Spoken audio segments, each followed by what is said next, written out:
அன்புமணியினுடைய ஆவணங்கள் பொய்யானது, தேர்தல் ஆணையம் ஏற்றுக்கொண்டதுன்னு நாங்க எடுத்துக்கலாமா? தாராளமா எடுத்துக்கலாம். உண்மையை கொடுத்துட்டோம்.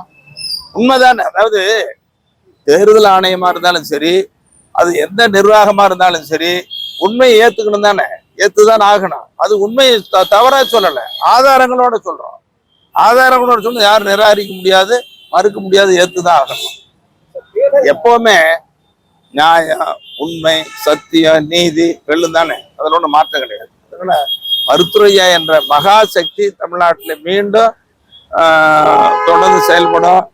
இன்னைக்கு வரக்கூடிய சட்டமன்ற தேர்தல் 2026க்கு கூட்டணி பேசுவதற்கு மருத்துவரையா அவர்களுக்கு முழு அதிகாரம் கொடுத்துருக்கு. கூட்டணி மருத்துவரையா தான் பேசுவாரு. தமிழ்நாடு சட்டமன்ற தேர்தலில் மருத்துவரையா பேசக்கூடிய கூட்டணி, அமைக்கக்கூடிய கூட்டணி தான் தமிழ்நாட்டில் வெற்றி கூட்டணியா அமையும். கடந்த காலங்களில் அதுதான் தமிழ்நாட்டுடைய வரலாறு. இந்த தேர்தலையும் பாமக தலைமையில் பாமக அமைக்கிற கூட்டணி, மருத்துவரையா அமைக்கிற கூட்டணி தமிழ்நாட்டில் வெற்றி கூட்டணி ஆட்சி அமைக்கும். அதெல்லாம் நம்பிக்கை.